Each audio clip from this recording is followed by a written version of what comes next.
I tell people I'm not inventing anything new. We've just literally gotten so far divorced from nature, so far divorced from the light signals that we need, the connection to the Schumann resonance, to the sounds of the earth, to the appropriate geomagnetic field signaling. We've just gotten so far divorced from that that all I'm doing is putting a human body back into a natural setting and giving some scientific language behind it because that's what modern humans need typically. But this is just going back to ancient wisdom, and so for me, maybe that resonates with people who maybe think of themselves as biohackers. It's like, I'm going to take 3 dozen supplements every day and I'm going to outsmart Mother Nature. It's like, why don't you just return to Mother Nature and let her, let her guide your body back into health and staying in health? I just find that to be so much, such a simpler, and just, I resonate so much more with that approach. So looking forward to chatting with you. And I've followed your work. I think I saw you on Tracy's podcast, Hydrate, or heard you, I should say, many moons ago. And I really connected with the way you articulated a lot of the new science, or maybe not even the new science, but the unknown science and sort of just common logical understandings about things that we're just starting to understand, although they're natural forces which we evolve with. So it's funny how we're sort of going, oh wow, look, the sun's actually good for you, and maybe you should drink clean water. And maybe staring at a device which was only invented 50 years ago for your entire day is not the best approach to your health. Um, but what I love about your work is you're so you bring the science to back it, and you put it in really easy to understand bite-sized pieces for people. So that's a very long-winded way to say thank you. Thank you for your work and thank you to the show. Well, What would you say if someone just asked what you do? Sorry, oh go. no, it's I all good. just I'm cut just you saying, off. thank you so much for having me, and I'm excited to chat with you, Paul. Finally, so this is going to be so much fun. What are you asking about quantum biology? So I'll let you ask your question now. Oh, I was just going to say, so if someone bumps into you, and in the West, we always love to start out with, tell me your worth and financial position by giving us an overview of what you do. But like, how do you explain that the work that you do in the field? Because it's a relatively new, Yeah. um, yeah, it's a relatively new field that's really getting a lot of traction. Yeah, I do call this. I kind of feel like I kill the conversation sometimes when people ask me what I do, because Great. I Yeah. say I teach applied quantum biology to medical practitioners and also have a clinical practice where I work with quantum biology for my clients. And it's like, okay, like what's the follow-up question to that, And so some people will then ask, well, what is quantum biology?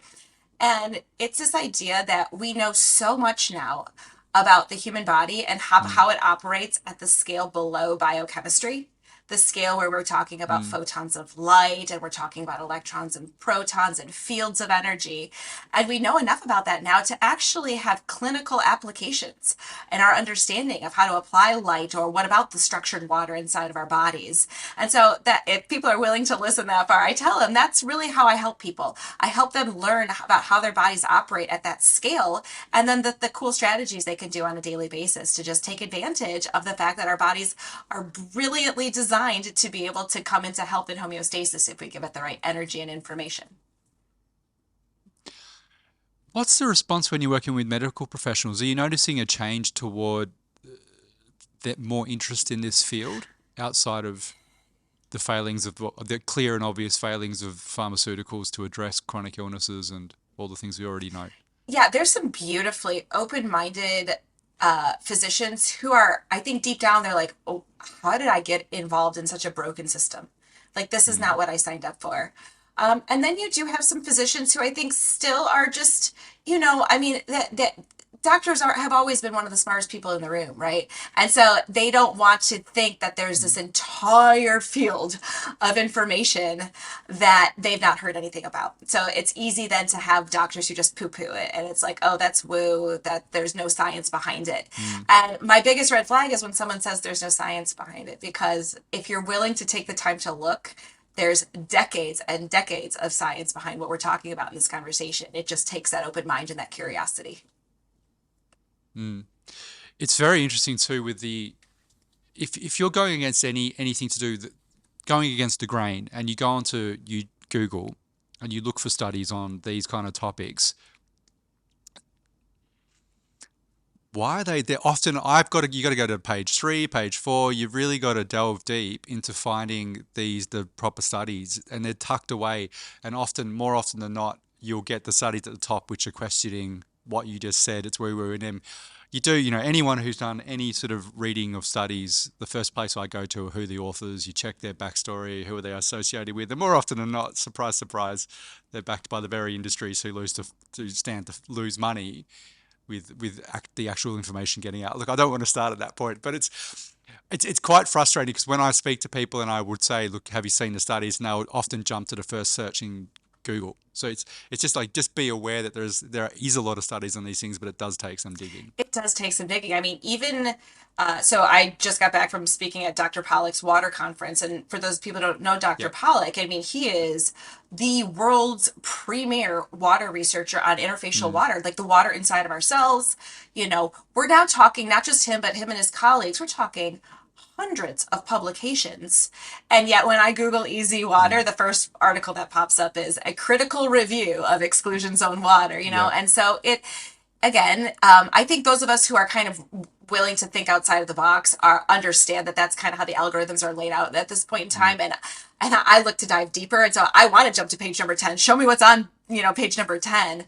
But also, if you're willing to mm, actually go into the databases in the US, we've got PubMed, which is a very easy database to search.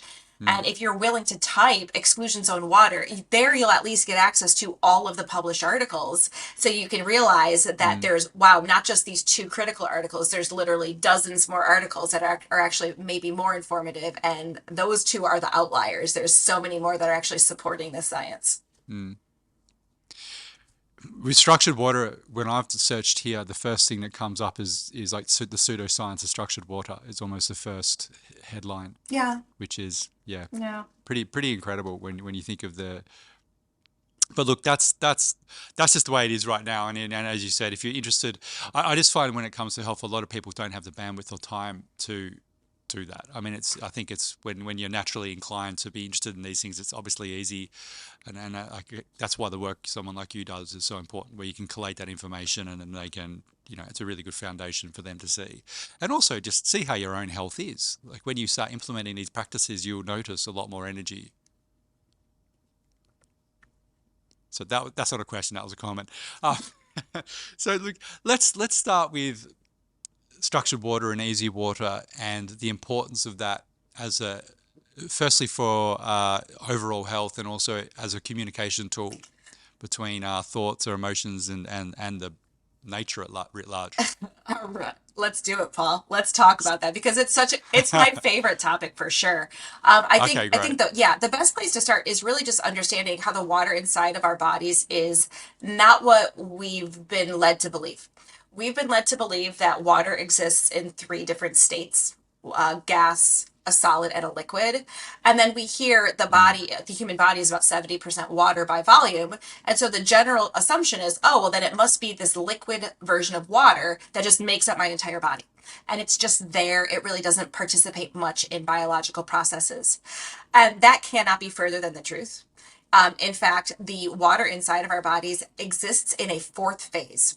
And this fourth phase has been referred to a lot of different names. It's been called structured water, interfacial water, biological water. But regardless of what you call it, it takes on a gel like consistency. And it's the dominant water inside of our cells. It's the dominant water that surrounds the outside of our cells. It's the dominant water that lines our blood vessels. And when water takes on this gelled structure, it gives that water unique properties, that the properties that don't exist when water is in its true liquid state. This gelled water, Dr. Pollack's team found out that this gelled water holds a negative charge. And that's mm, essential because for forever, it's been recognized that the interior of a cell has a negative charge. It absolutely requires negative voltage, negative millivoltage for that cell to be healthy and vital. And the assumption was for a very long time that the charge was solely maintained by pumping certain ions into the cell and other ions out. For example, pumping potassium in and sodium out. And Dr. Pollack's work, so sorry everyone, we just got internet dropped out. So you're just saying the negative charge of the cells and we used to think it was sodium. yeah, okay. Uh, So, this negative charge is very vital for a cell to That's it. maintain health. And this is not controversial, right? This is something that's been known for quite some time. But before we understood that the water inside of the cell might be involved, there was a lot of research done on these things like sodium potassium pumps and these ion channels in the cell membrane saying, oh, the charge must be a result of the types of ions we have inside of the cell. So we got to pump a bunch of potassium in, we got to take a bunch of sodium out, and that will account for this what we call membrane potential, or this charge, this healthy negative voltage inside the cell. And Dr. Pollack's work completely, I don't say dismantled it, but it really did a number on that theory, because he showed that the water itself in that gelled state inside of the cell has a negative charge. And so that then doesn't, we don't need to invoke a bunch of pumping mechanisms to maintain that charge. We just need to make sure that that type of gelled water inside of the cell stays replenished. And if it stays replenished, then that cell has all the charge it needs, which is again synonymous with a healthy cell full of vitality, able to accomplish all of its tasks. And that right there was an aha moment for me as a clinician. It's like, oh my gosh, could something be as profound as maintaining this water and allowing then the body to have adequate energy, and then the body can use that energy to do whatever it needs to do, whether that's repair or that's just maintaining a thriving state of health. And in clinical practice, that has panned out. It still is. I cannot comprehend how this is still widely ignored. And I'm not talking about the understanding of the fourth phase of water and what you just went through, but just that the foundation of our health is water, and the foundation of our body is water. We are entirely water, and yet if you go to almost, unless it's someone who with you has the knowledge, if you go to any sort of health practitioner, they'll tell you just drink 8 glasses of water a day. That could be the tap water, which is not even the same substance as spring or distilled. It's not, you can't even categorize it as the same substance. And then it's all, yeah, it's like you've run out of gas and the mechanic says, if you check the tires, Yeah. we're going to replace the tires and the car's still not going to go. So yeah, it's fascinating, and it's it just makes so much logical sense, and I just can't wait to see a time when this is the first intervention that happens when someone goes to their healthcare. Yeah, same, absolutely. And I think we're starting to approach a critical mass of practitioners who are recognizing that this is a thing. And I just have faith that it will get there, because it Mm, simplifies things in such a beautiful way. When I learned that that gelled water, it organized itself to hold a charge, and then the next obvious question was, well, what drains the charge? And then what replenishes mm, the charge? And it made sense when I saw, mm, oh, well, what drains the charge is toxins. What drains the charge is excessive non-native EMF exposure or wireless radiation. What drains the charge is things that create dysfunctioning in the mitochondria. And the mitochondria are responsible for making water inside of our cells. And so, cool, then we could kind of start to eliminate these things or reduce the things that are draining the charge. Well, what replenishes it? Jerry found that infrared light, of which sunlight always contains infrared, actually mm. grew that charge back when it was depleted. And ultraviolet light enhances the charge as well. So simple strategies that at first seemed too good to be true until I applied them for myself. Okay, let me get some sunlight on my Mm. body. Let me start to minimize non-native EMFs. So I started to apply it on myself and noticed a huge difference. And then I started applying it clinically. Like, this was my foundation. And this is coming from someone who had a traditional background in, undergraduate degree in biology, graduate degree in nutrition. I mean, I was coming from a fairly mainstream background with this. And now all of a sudden, I'm trying these things that are seemingly like whack and woo, and they're Mm. making the biggest Mm. clinical impact. And so that for me was the moment where I just went all in on this. I was like, there is so much to this that this is the tip of the iceberg. We like to complicate things, though, We don't do. we? It makes us feel, yeah, like we're doing the more, particularly with the health aspect, the more sort of we're doing, the more supplements we're taking, the more sort of dedicated we are to it. It's surely that's going to get results when more often than not, it's about the removal of foods, the removal of things, and the introduction of something to replace all of that, and you get the I just had results. a client today. My thing is to remove supplements, right? Because very few supplements. Yeah, I think so. I view that's supplements clean. almost like as like a chaotic frequency in the body. I Mm, love natural herbal remedies and things like that, but most of the supplements are just really artificial, lab created yeah, things. And I had petroleum based. a Yeah. client who we literally pulled off out 2 dozen supplements that she had been on. And she came, I mean, that was months ago. She came back and she was just like, I felt so much better. It's like, well, I know, right? I know Mm, because it's this, yeah. those weren't necessarily helping. Or these things that we're talking about just move the needle so much more. Mm. It's a dangerous. I mean, you obviously know Brian Johnson, and you look at someone like his protocol, where he's taking God knows how many supplements, telling people that the sun is the most evil thing on the face of the planet. And it's a real worry, because then people will look at him and say, well, that looks rigorously scientific. Yet if I'm taking, or if you're taking 50 supplements, how on earth do we know what's doing what? You got no idea unless you're doing one at a time and then measuring that individually. Then how are they interacting together? It's madness. You're like, Mhm. this is the most crazy ad hoc approach to health I've ever It, seen. it is. And when people are willing to sit down and what I tell people, I'm not inventing anything new. I'm literally, we've just literally gotten so far divorced from nature, so far divorced from the light Yeah. signals that we need, the connection to the Schumann resonance, to the sounds of the earth, to the appropriate geomagnetic field signaling. We've just gotten so far divorced from that that all I'm doing is putting a human body back into a natural setting and Mm, giving some scientific language behind it because that's what modern humans need typically. But yeah. this is just going back to ancient wisdom. And so for me, maybe that resonates with people who maybe think of themselves as biohackers. It's like, I'm going to take 3 dozen supplements every day and I'm going to outsmart Mother Nature. It's like, why don't you just return to Mother Nature Mm, and let her let mm, her guide your body back into health and staying in health. I just find that to be so much such a mm. simpler, and just I resonate so much more with that approach. It's very interesting. I've got a dear friend here, and I live pretty much it's what is the country. Like, so you can walk around. It's a bit of a meme up here that the locals all walk around with bare feet, and wear white linen like I'm I doing love now, it. and talk about their emotions. it's, I think the word is pretentious, but it's really interesting. This friend of mine works has had to go back to the city to do some work, and was there for about a month working. And I had lunch with her the other day. She came back and just said, I've noticed, like, when I got back, how unwell I looked. I just caught myself and I looked, but not just like physically don't look how I usually do, but just mentally was sort of caught up in things.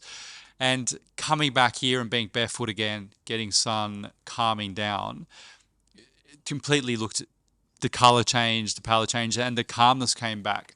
And interesting, just also seeing from coming from the city to live here, previously being more involved in like what was going on politically and all these things that can drain our attention and suck our life force away. The more you sort of, I've noticed when I'm connected to the earth and doing these things, I just don't really care. Like, so I care about the things I care about and helping how I can help, but I'm not going to be getting involved and screaming matches over things that I cannot do anything about. And I actually don't think that is that's not me saying, oh, look, aren't I evolved? If I was in the city, I would be equally as triggered. But I actually think it's to do with these dissonant resonance and having no connection to something that our bodies are meant to, that calm their central nervous system down. Totally. I agree completely. I definitely feel like I want to be aware about what's going on in my world. Like, I don't necessarily need to stick my head in the Mm, sand, but I don't have to be an aggressively emotional, participant with it. And so I mm, think that what we see these days, not just with politics, but just with social media in general, it's like, yeah, everything. like people just want to comment and just, yell and argue and be right. And it's like, ever since I've really engaged in this lifestyle where I am reconnecting to nature, that doesn't matter to me at all. I want nothing to do Yeah. with that. And so it's very, I think a lot of what people are searching for in some way, in closing like a dopamine loop that you get when you do that type of Yeah. commenting, I think that you can easily get that dopamine, that healthy dopamine hit from sunlight and from nature. People are just missing out on it because we're not experiencing the benefits of light these days. We're Mm, fearing it. yeah. So I'd love to jump into that a bit. I mean, there's about five directions from things you said that that could be another hour-long episode each. But just quickly on the dissonant dissonant frequencies of EMF, for example. Now, people would have heard. So I notice you're wearing the headphones with I've got a pair of those too, but mine are broken, which block the electromagnetic from devices. But what is the science showing us? Because it's very, as you said at the start, when you look for this stuff online, it's very difficult, particularly when it's EMF, to find anything which is objectively, to find the studies which show that it is harmful. So, in your understanding of what you've researched, how sort of, I don't want to put people in fear, but how should we be approaching this with more caution, and how can we mitigate some of these harming effects for the body? Yeah, it's a great question. And again, no fear, right? I don't want to invoke fear, but I think awareness is key with this. We need to be informed about Mm, this. And number one, there are websites that, are really dedicated to this. For example, cellphonetaskforce.org or the book by Arthur Furstenberg, Invisible Rainbow. Like there are some mm, really great resources for people who are starting to dive into these and wondering, open curiosity. So I encourage you to look into those. But what's happening at our cellular level is that we're designed to respond to not just what we can sense with our senses, right? Not just what I can see, touch, taste, smell, but we have this another sense, if you will, where I could walk into a room and maybe even with eyes closed, I could kind of get the vibe of the room, or I could go someplace and kind of feel like, does this feel safe or is this not safe? And we're picking up on these other more subtle frequencies for energy and information for our body. And the specific part of our cells that are doing that are the mitochondria and the water that surrounds the mitochondria. So I already said that the water in our bodies is structured, but what the way it gets mm, structured is it gets structured into a liquid crystalline state, which basically just means the water molecules are organized in a way where if I were to look at them under a molecular microscope, they would look like they were in like these fixed, rigid positions, like you would if I looked at a crystal, the atoms in a crystal. But instead, they actually can move and they have some fluidity. And this unique liquid crystalline property has been exploited in physics for quite some time as an antenna device to both receive and transmit mm, information. So when you understand that our body is full of water and that water in our cells and especially around our mitochondria is an antenna, it's picking up on what all these frequency signals that I might not be able to perceive with my physical senses. And so all of a sudden I have AirPods in or an Apple Watch or I'm sitting next to a Wi-Fi router. That's emitting energy in the same way that I could have a radio here. There's a radio station, we've got songs all over the place. I just need the receiver to and tuning into the station to pick up mm. the song. That's what my body is doing. I'm picking up this invisible information. And unfortunately, the non-native EMFs are a threat to my mitochondria. They're a threat to my cell membrane. So they really start to change the structure of the water inside of the cell. They start to put the mitochondria into a very inefficient energy metabolism. And again, this is it's not the science is there. Like go to cellphonetaskforce.org. The science is there. Mm. It's just that this awareness needs to be part of the collective conscious. And what do we do with this? Well, I'm not going to dig a hole underground and live in a cave away from non-native EMFs, right? But I'm going to, like you said, I make careful decisions about I'm not going to wear wireless technology on my body. I'm going to hardwire, my workstation as much as possible. I have a hardwired Ethernet connection. And when I Mm. take an EMF meter and I scan this place where I'm working, I'm not being exposed at all. Like I'm just, yes, there's maybe some cell phones and some satellites outside, cell phone towers and satellites outside, but I'm doing the best I can given my situation. Mm. And so that's what I encourage people to do. It's like now that you know that these wireless devices are emitting a very harmful radiation on the body, specifically harming the mitochondria and the water inside of our bodies, then maybe you'll choose to use them differently. Maybe you'll choose to put your phone on airplane mode at night when you sleep, or unplug the wireless router when you sleep, or not wear the Mm. wireless devices. And that in and of itself can move the needle a ton in taking people out of that chaotic frequency environment so that their body can actually get the signal to heal. By doing the practices of getting the right amount of sunlight exposure and drinking easy water, spring water, whatever that is, does that offer also a protective effect Is that a way we can help, yeah, continually replenish the protective Yeah, mechanism? because water acts as almost like a dampening. It'll attract the signal, but it can act as a mini Faraday cage even as well. Yeah. So one of the things that's interesting that this wireless radiation does, and Dr. Pollock's lab has showed this, is that exposure to it starts to diminish that exclusion zone water, essentially deplete that cellular vitality and charge. Mm, Well, what can I do then to restore that? I'm outside, earthing. That earth has a negative charge on its surface, and we can pull that charge through yeah. our skin, right? So we can replenish that exclusion zone water through earthing. I can get sunlight on my skin and again charge up that exclusion zone water battery. And those signals that we're getting when we're connecting to the earth and connecting to the sun, those are not chaotic signals for the mitochondria. So the Mm, mitochondria can revert back to a very healthy metabolic function. And there you go. My cellular terrain now is restored. And so we have the tools at hand to be able to not only maybe change how we utilize the technology, but replenish our cells if we are exposed in a way that does not provide this long-term degradation or this long-term damage that I think really happens mm, with non-native EMFs over time. mm. Yeah, I mean, it's going to be interesting with the future, what I see coming, and I feel like with this awakening of more holistic health, inevitably these frequencies are going to have to be looked at. And if you see the tech companies with the Ray-Ban, Facebook or Meta glasses, the insane that Apple, like, I'm going to stick a laptop on my head, like the batteries in that alone.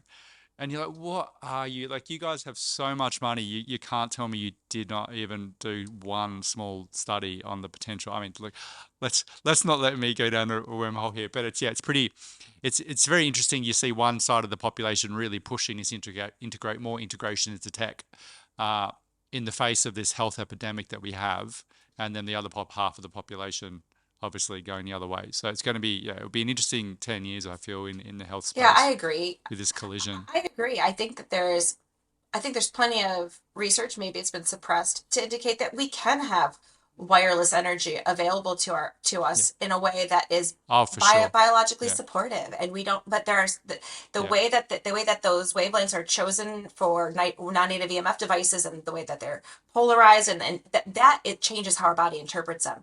There's a complete way that we can still enjoy, not as, I don't want anyone sticking that thing on their head like you're talking about, whatever those things are called, right? um but Yeah. I think I don't think we have to go but revert back to, like, living in the Stone Age. I think we still can have these types of No, no, conversations like no. you and I are talking about. The technology is there to be shifted and changed. It just, the companies didn't need to make it a priority. They need to acknowledge that potentially these wavelengths that they've been using are harmful, and they need to make the conscious decision to shift and change how they're utilizing these Mm, technologies or how they're sharing these technologies with us. mm.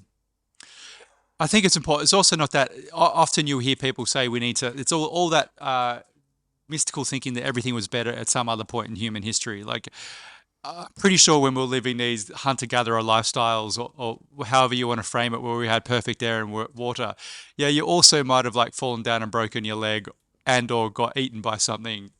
So it's kind of like, we need to, yeah, jumble forward with the best of what we have at the time and come to some sort It, of balance, and which is what we're always trying to do exactly. We anyway. don't need to glamorize the Yeah, Stone Age, yeah.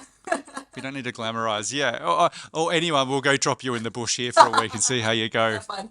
It's like, yeah, have fun. Yeah, without you probably died just firstly of the dopamine, dopamine having to replenish yourself from not being on Instagram. Right, right. Oh my God, where's my Big validation? withdrawal. Um,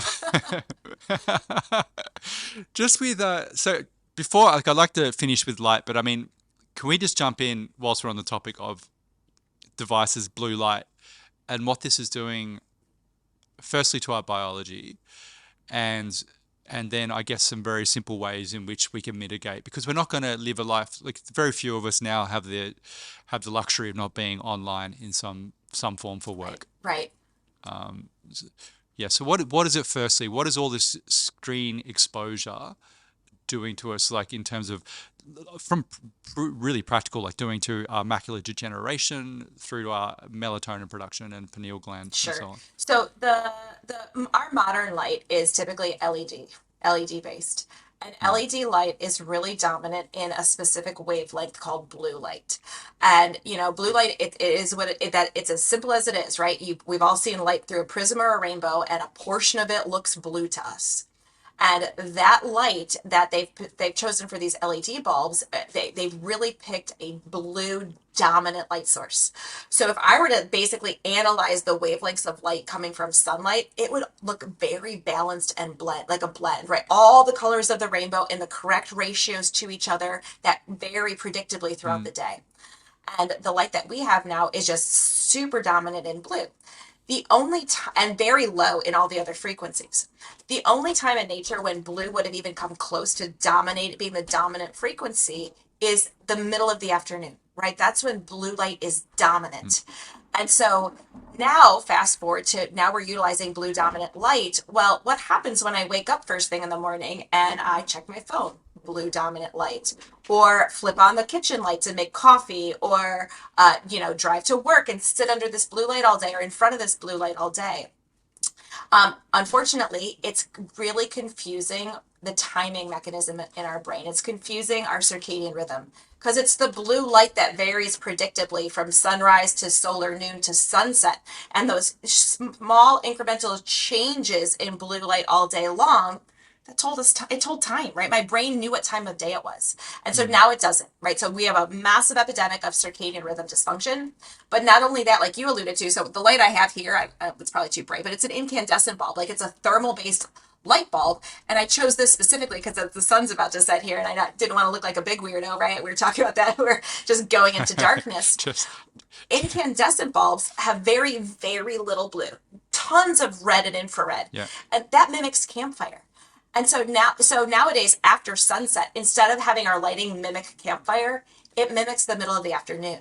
And because of that, we're suppressing melatonin production by 80% or more, which not only can shift our desire to fall asleep later and later into the evening, or frankly, 1, 2, 3 o'clock in the morning is what I see, but also that melatonin is a potent hormone that repairs our physical Mm, body. We clear cancer mm, cells through that melatonin production. We clear damaged proteins through that melatonin production. And so if we're not making that melatonin appropriately night in and night out for years, if not decades, over time, you're basically in a house that never has any repair, right? It's the house that a pipe leaks and you just let it go. Yeah, it's a house that has kids running mm, all over and their toys are all over the place. That's just what's happening in our body if we can't clean that stuff out. And over time, you mm, name it. That's why circadian rhythm dysfunction is associated with dozens and dozens of modern diseases, because it doesn't matter where in the body this is happening. It's the mechanism is the same. Where it's happening is maybe dependent on maybe a little bit of a genetic predisposition or previous toxin exposure where you might have some mitochondrial dysfunction, but the end result is disease, and a disease diagnosis likely. mm. So then on that, what's some very simple things for people to avoid and to implement that's going to help help them? So one of my favorite Okay. tools for people to have is orange tone blue blockers, right? And so Yeah. it's this idea that, yeah, I may need to wake up in the morning and check my phone to see if my kids' teachers emailed me back or something like that. Or Mm, sun sets in the middle of winter here at 5 o'clock. I'm not going to bed at 5 o'clock, but I'm making dinner mm, and we're doing homework and I'm prepping for the next day. And so how can I do that and still have light in my environment that's not campfire? Well, this orange lens here filters out the blue and prevents the blue light from reaching my eyes. And it's really the backs of my eyes that have these little blue light sensors that are communicating to the clock in the brain. And so as soon as my eyes are not picking up blue light, my pineal gland turns on. My pineal gland will not turn on if there's blue light present. And so now that pineal gland is saying, oh, I'm sensing it's nighttime. And it'll start to make that melatonin to put us asleep. So I say before mm, sunrise, after sunset, orange tone blue blockers whenever possible. And then another missing mm, factor here, I probably should keep these out because I'm getting close to sunset. Another missing factor here is then getting outside during the day, especially in the morning.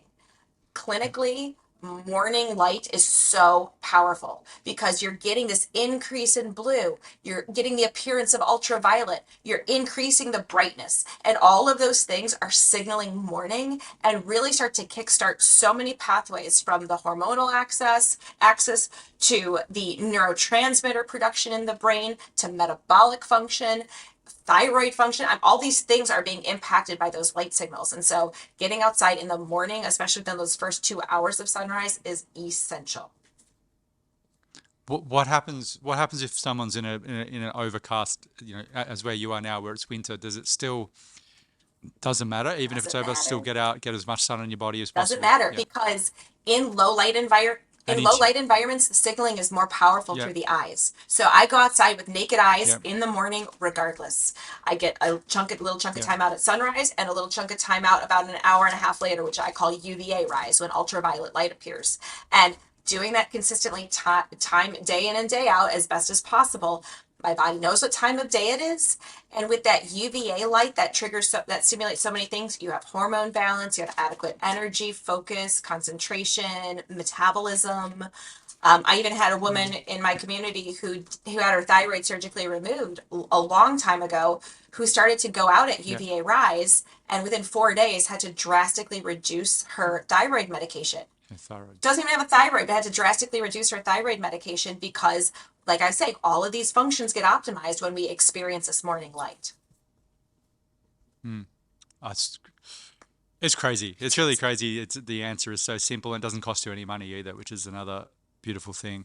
The studies I've read on grounding are incredible as well with the circadian rhythm, where you see these groups, peer reviewed, 300 Yeah. people, all with crazy different circadian rhythms, and then they just did half an hour of bare feet on the ground or some body part on the ground, and everyone's circadian rhythm synced up perfectly with that of their natural Yeah. rhythm, of the Earth's natural rhythm. Well, I mean, it makes sense, right? Because in the same way that the light varies throughout a 24-hour clock, the I already said the Earth has negative charge, but the amount of negative Yeah. charge coming from the Earth also varies predictably throughout the course of a 24-hour Mm. clock. So it's just another signal of time of day. So especially when you can sync that with the light signal, holy cow, right? You're Yeah. just reinforcing so much that's important for the body.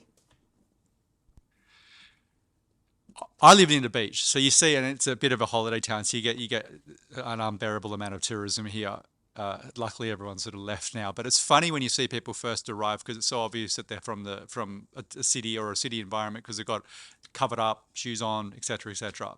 No, I'm not. I'm not. This is coming from like observation because when you're transplanted anywhere, you stand out to people who have been native to that area, and you see them though. And people say here a week, and then they're on the beach every day. Why are we attracted to the beach? Obviously, the negative ions of the ocean. You're on the earth all day, getting the sun, and you see someone after a week of that. It's like they look 10 years younger. Everything's melted off their shoulders. And it's just funny how we put that in our mind as, okay, that's my holiday.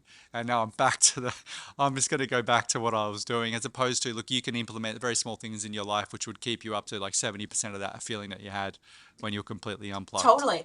Obviously you're at work and you've got all, but the biomechanical part of it you can implement wherever you Oh, are. you absolutely can. And I think too many people attribute it to, oh, well, I'm not working, so it's all stress related. I'm not under stress on It's all vacation, yeah. but now I'm back to stress.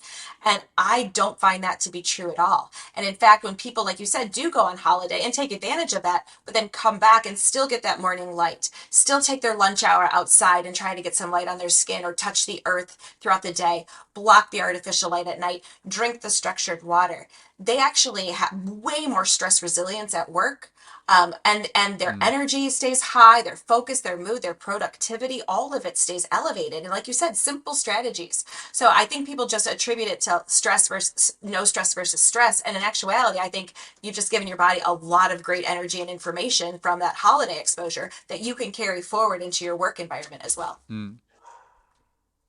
And not all holidays are not stressful if you think of going anywhere with your It's family. just so true. So true. It's like you're just relieved that you need a holiday after your holiday. So, okay. So my fur child's. Wait, Inez, go outside. You annoying child. Uh, So just before finishing on just the benefits of sunlight and all it can offer, can we just very quickly touch upon it's one of my pet subjects because I see people. Okay, so everything we've been talking about, morning light, great. Let's earthing shoes, on the ground as much as possible. Understand if it's snowing, that might be a little. Do some Wim Hof breathing and man up.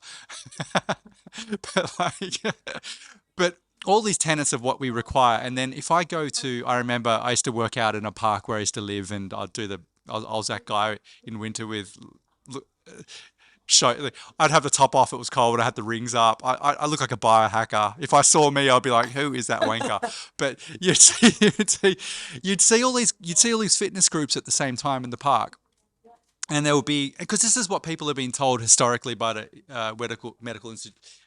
institution. It would be like full arm, wrist to neck, sun blocking, petrochemical, synthetic top, full hats, sun full sunscreen, huge sunglasses, and I'm talking winter 6 a.m. So no UV in it, and then they're doing exercise, then they're throwing medicine balls around and doing all of this, and it's almost like how we got into this position of where nature is deemed like we're terrified of the natural world, which is kind of the messaging. It's like you need to like the sun is going to kill you. Uh, Before we get on to the sun is going to kill you, just with the sun, so with sunglasses. So sunglasses if you look at the evolutionary biology of human beings, we were not running around in the forest or the desert with a pair of Ray-Bans on or Gucci, whatever. Pick your favorite brand, Tom Ford. They look great. Don't get me wrong, but like that didn't happen. So what is the detrimental effects that we're seeing when we're blocking UV? Yeah, so people don't realize that we need ultraviolet. No one realizes we need ultraviolet light signaling into the eyes. Like the eyes need to perceive, number one, that UV light is present, because all those benefits are, or a vast majority of those benefits that I'm talking about with that morning UV light, doesn't come from the light on the skin. It comes from just the eyes basically telling the brain, we got UV sensors, so the eyes telling the brain ultraviolet light is here. And in that instance, you start to actually that ultraviolet light. People need to know. Yes, it is a more powerful wavelength of light than say sunrise light. That ultraviolet light does contain some powerful what's called photonic energy behind it. But that photonic energy is actually absorbed into the body. And for example, in the eyes, it converts different amino acids like tryptophan and phenylalanine into neurotransmitters. So that tryptophan becomes serotonin. That phenylalanine becomes dopamine. And so if we are blocking the eyes from ever receiving that, we're getting none of those beneficial brain balancing effects of the ultraviolet light. And then we Mm, also need the eyes to perceive the UV light and have that same signal striking our skin. So if I'm outside and I'm under strong ultraviolet light on my skin, but my eyes are telling my brain there's no UV light here. What don't worry about it. We're like it's darkness. Like literally to my brain, it's like the end of the day or mm, the first thing in the morning. It's very dark and no mm, ultraviolet light. However, strong ultraviolet light is touching my skin can't upregulate its built-in protective mechanisms. It has so many built-in protective mechanisms. It can as soon as it starts to receive enough UV light, it starts to produce a substance called urocanic acid. That's an endogenous mm. UV filter. Then it starts to produce melanin, which people assume is bad for you. But melanin is again another adaptive aspect of sunlight. And melanin is, we could do a podcast on melanin by itself. And Yeah. then lastly, you start to get a pinkening. That's where histidine, amino acid in the skin, starts to become histamine. And that histamine creates that vasodilation, that pinkening. It's not a sunburn. It's just a signal. Hey, Carrie, you've had enough sunlight for this session. Like you said, put on a linen cover up. Pull yourself into the shade. And that allows you then to get the benefit of soaking in the sunlight. If your eyes are blocking the ultraviolet light, you go straight to full on histamine and then over histamine into a sunburn response. So many people Mm. think that the sun is harmful because every The time they sun. go outside, they burn. But they're wearing sunglasses and not allowing this process to fully develop. And when you allow your body to do what I call a solar adaptation from, say, early spring through summer and fall, if you can start to Yeah. adapt to the changing or increasing amounts of UV, you don't burn anymore. Like, and I used to No. burn all the Yeah. time, but I was very fair skinned. I used to burn Yes. all the Yes. time. It just doesn't happen anymore. Yeah. I was the same. I just do like, then we can go on to the sun, but it's just like doing that slow exposure and then building up and not being, don't go and sit for 3 hours in the middle of summer when you've had no sun exposure. That no one is saying that. Like, think a bit more nuanced about Well, this. exactly. With, The healing. I was just Oh, going to I'm say, sorry, because, Paul. Go ahead. sorry, go on. No, I really wanted you to very, very quickly go, because you mentioned it before we started, but about the study, because it's very difficult to find studies on this. Um, not going to go into again why, but you just mentioned one to do with Navy Sure. SEALs and sunglasses, because that was Yeah, fascinating. yeah. This actually ties into the skin cancer story too, which I think would be Yeah. fascinating. And it's before I get into that, I want to talk about how like ultraviolet light, like strong UV light, was revered in the late 1800s, early 1900s. Yep. Especially in the Swiss Alps, there were so many For heliotherapy healing. clinics, Yep. right? So they were literally wheeling really sick people very slowly and progressively, like little by little, gradually increasing the exposures to ultraviolet light. They were doing that, and they were healing. I think by the time I finished counting, it was like over 120 different disease conditions using light. Then all of a sudden, in we had a laboratory setting where we started to look at ultraviolet light exposure in a petri dish of cells. And unfortunately, they Mm. weren't using sunlight to study this. They were using what's called a UV arc lamp, right? So they were using like a Yep. welder's torch basically to shine it at the Yeah. cells. And they said, oh, look, when you shine this light at the cells, it mutates the DNA. Of course it does. That's not sunlight. That's a very powerful, Yeah. isolated source of UV light that no one says you should be around without protection. And so that right there started the research behind, oh, ultraviolet light is harmful. It's bad for you. It's going to mutate your DNA and cause cancer. And we all know it wasn't the heliotherapy clinics that won out, even though they had hundreds, if not thousands, of anecdotal evidence to show that UV light was helpful. Then, with this line of thought of the ultraviolet light being harmful, they started studying people who they thought were really highly exposed to UV light in a controlled environment. And these were people who were on like Navy ships, if you will. And they found, oh yeah, well Mm. you look at it, the people on these guys on Navy ships who are getting more ultraviolet light exposure are developing skin cancer at a faster rate. But when you look through the study and you look through images of what was happening, they were all wearing sunglasses. The Navy SEALs, the Navy shipsmen were all wearing sunglasses. So of course, perhaps their skin started to develop enough reactive oxygen species to start to create some mutation because of the fact that they weren't able to layer on all of those Mm. endogenous protective factors first. And again, that led down, well, let's make sure everyone's completely protected. Let's make sure they're covering head to toe in some form of sunblock, and then obviously wearing sunglasses as well, because ultraviolet light is very, very harmful, according to that line of research, which to me is not actually legitimate research because it's not studying Mm. sunlight and how we adapt to it over time with naked eyes, naked skin. Look, there are, well, I did not as much as you, but I went quite deep in this because before we started, I said I had a melanoma removed about 15 years ago, and I came from a family who were all in medical, some sort of medical career, and it was, so I was always, quite thankfully, like I was covered up as a kid, so I didn't get like, because the sun in Australia It's is very intense. harsh. Like, you don't want to be a kid if you're a fair skinned person all day in the sun. Like, that's also not Right. beneficial, but I was told about always be worried about the sun. I was always using sunscreens, and they weren't necessarily zinc based ones back then. They would have been whatever the ones were prescribed, which we now know have many harmful chemicals and a whole host of other things. And I ended up having this melanoma, and so that sort of led me down the path of, hold on, I don't want to keep going back to the dermatologist, getting checked and worrying every 6 months or 3 months. And that's when I really started going down a wormhole on this. And as a result, I look, touch wood, I'm completely fine, and I don't go and see a dermatologist, which some people might think is crazy, but that's a whole other podcast into consciousness and all this other stuff. But one of the studies, when you mentioned the skin cancer and sunlight, so if you actually go, and I've looked at the ones here on the, what do they call, the Cancer Council of Australia studies, mind blowing when you actually dig in. They're epidemiological studies, and look, I'm not even trained in this, and I could raise some very serious questions about the way these were structured. And like, for one, for example, 20-year study of people, they just split them into two groups: sunscreen wearing, not sunscreen wearing. Okay, the sunscreen group did better, so obviously sunlight bad. Didn't mention diet. Nothing to do with diet Smoking. at all. The music, nothing to do with smoking. We know exactly what, oh, water. We know stress. We know exactly what the protective mechanisms of of antioxidants and fruit and vegetables. Like what were they eating? Generally, people who, if you are going to wear sunscreen, then you're probably, if you're that inclined, then you're probably more conscientious generally of what you put in your body and all these other things. That could be, they didn't study that at all. And the headline was like, you know, final proof that sun causes Right. X.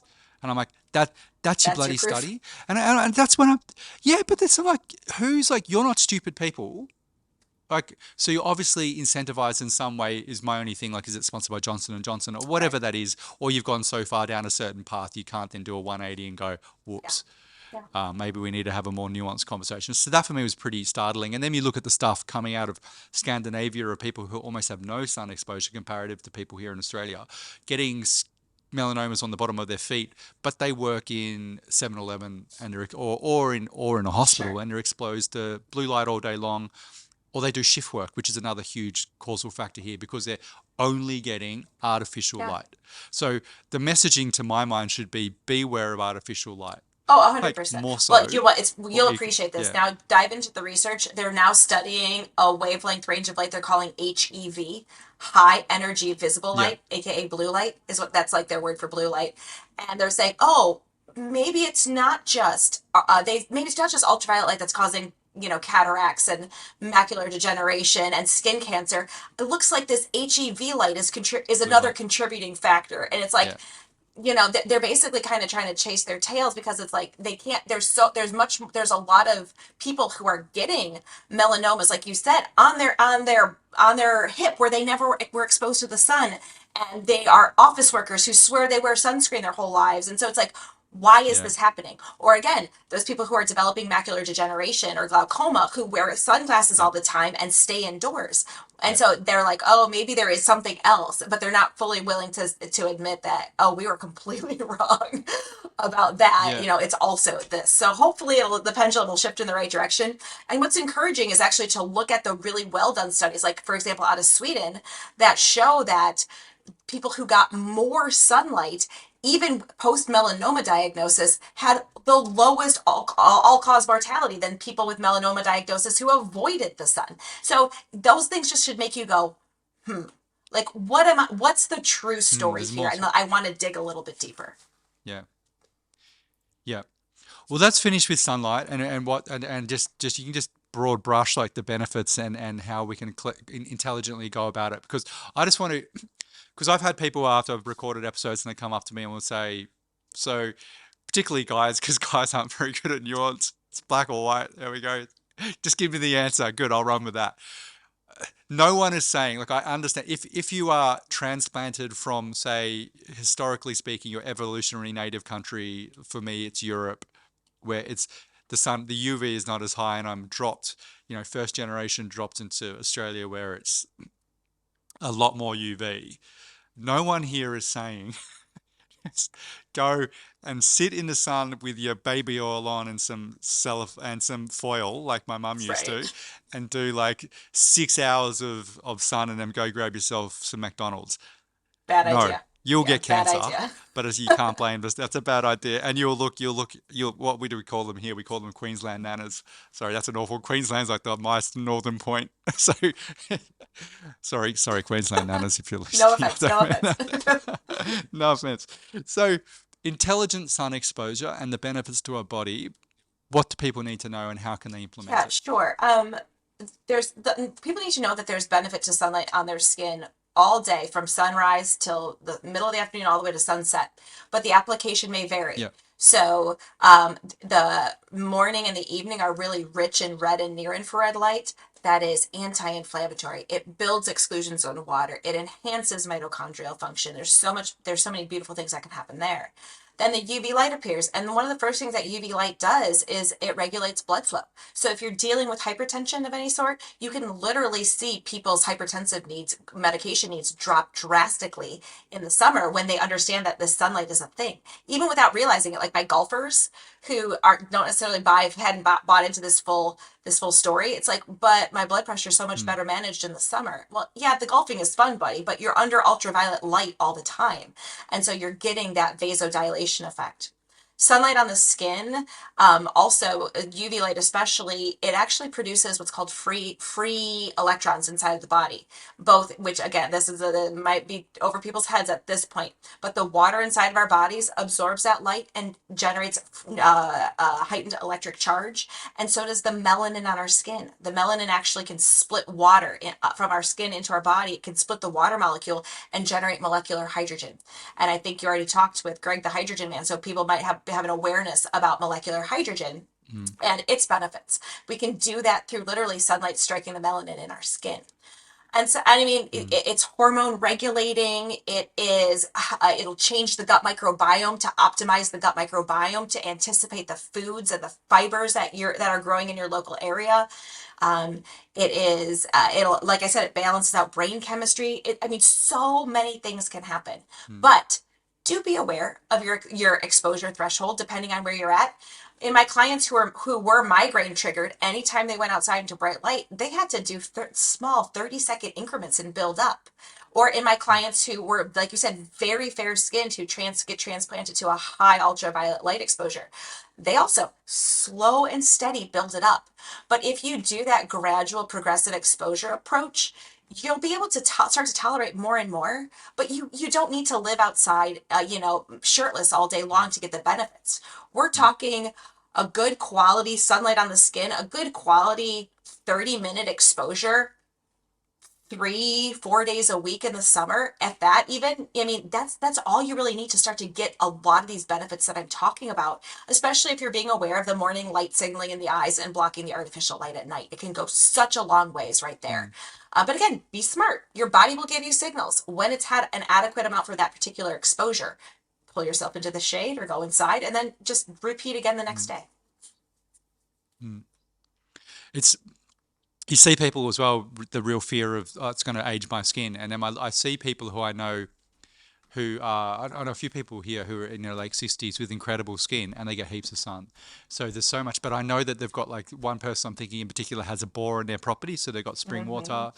They eat high fresh fruits and vegetables off their Yeah, farm. So they're getting all the antioxidants and they don't spend a lot of time on exactly. screens.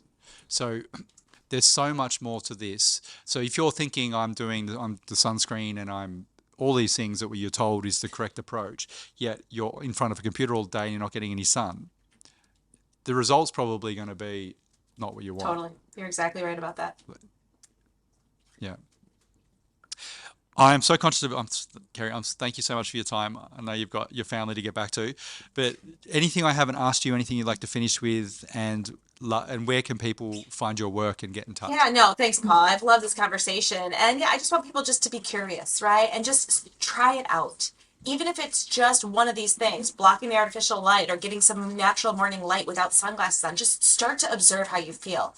And you'll notice shifts and changes. Your body will tell you that it's safe and it's healthy and it's Mm, beneficial. And so that's just what I encourage people to just start to try it out for yourself. And I'm at carriebwellness.com or Carrie B Wellness on Instagram. Those are my hubs. It's where I teach. It's where I offer classes for both individuals learning to, helping to, or wanting to learn how to heal their bodies, and also practitioners who want to dive deeper into this stuff. And it's just been so fun to interact with so many people who start to really resonate with this approach and see the benefits for themselves and in clinical practice. yeah. And if people listening, if you're interested and you need help with this, I can't recommend enough to reach out. And yeah, because it can be overwhelming, confusing, and it's when it's, you can tailor something that's more nuanced to your lifestyle. So yeah, definitely Thanks, reach out. Paul. And thank you so much. I was so happy we finally got to talk. Likewise, likewise. I really And yeah, appreciate it. hopefully speak to you again in the future and on just one of those topics that we Yeah, talked we about can go into rather than consciousness next. How about 33. that? Let's do. Okay, perfect. I'll I'll press my other white linen suit. Thank you. Thank you.